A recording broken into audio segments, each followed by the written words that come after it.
Привлечение инвестиций. На что обращают внимание инвесторы в первую очередь, кроме создателя команды продукта, бизнес-плана? Бизнес-план очень широкое понятие. Обычно, когда мы говорим о бизнес-плане, мы говорим также, что это включает анализ рынка и так далее, и так далее. Я могу вам сказать, на что обращают внимание в первую очередь инвесторы. Они обращают внимание на то, сколько они заработают денег и с каким риском. Потому что такой фактор, как создатели или основатели, команда, продукт, это просто факторы риска. И что значит создатели факторы риска? Потому что есть создатели, которые создают свой 5-й бизнес, и первые 2 они провалили, обанкротили, а следующие 2 они успешно реализовали и заработали кучу денег, и сейчас они открывают свой 5-й бизнес. И такие ребята, понимаете, которые битые, опытные, с хорошими результатами, с ними минимальные риски. Команда то же самое. Все то же самое про команду. Эти люди опытные, они знают, что делать, или их надо учить с нуля. Что касается продукта, точно так же всегда есть риски, что этот продукт не взлетит, не зайдет или будет иметь какой-то ограниченный успех.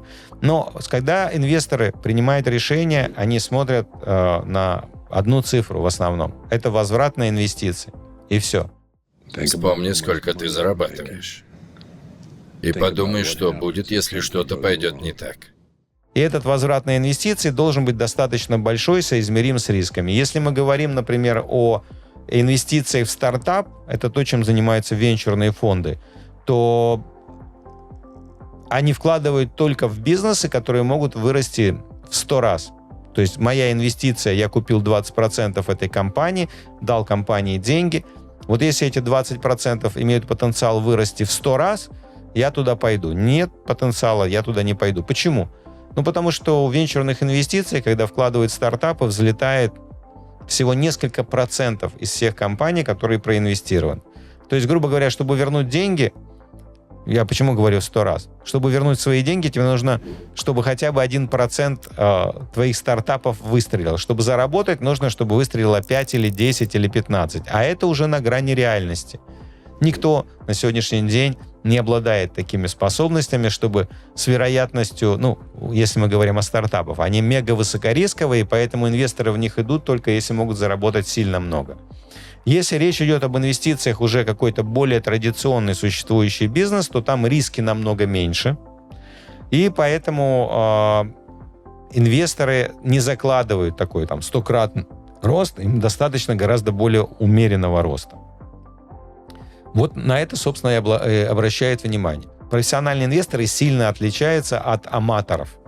Аматоры — это, знаете, такие ребята, которые в предпринимателе заработали деньги, и к ним приходит какой-то парень, говорит: у меня есть идея, и на рынке никого нет, и мы просто взорвем рынок, порвем этот рынок, и ничего подобного нет, мы заработаем кучу денег. У меня важные новости. Мы разбогатеем.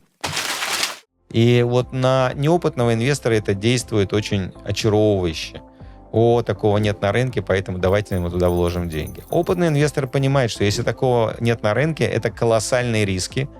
И туда можно идти только если возврат на инвестиции предполагается просто невероятный. Поэтому Александр еще один момент хотел сказать, что предприниматели, кстати, очень часто недооценивают, что абсолютно реально получать инвестиции в самый обычный бизнес.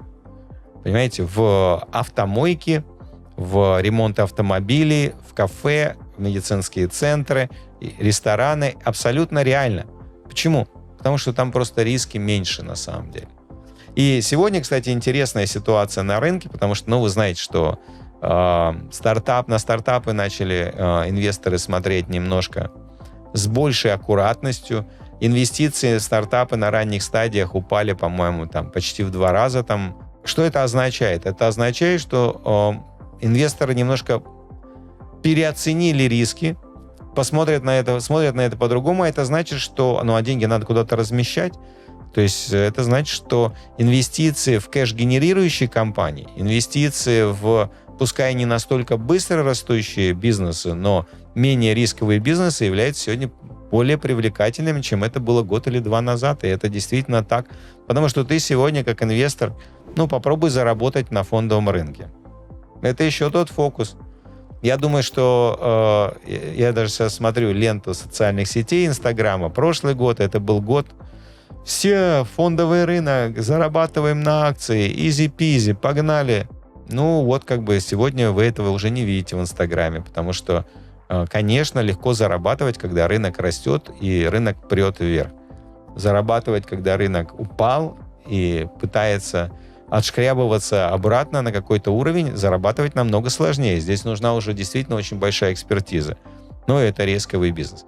И все возможности есть для того, чтобы сегодня привлекать инвестиции в бизнесы. И, кстати, в первую очередь в надежные, низкорисковые, кэш-генерирующие бизнесы. Вот. Что еще делать с деньгами сегодня?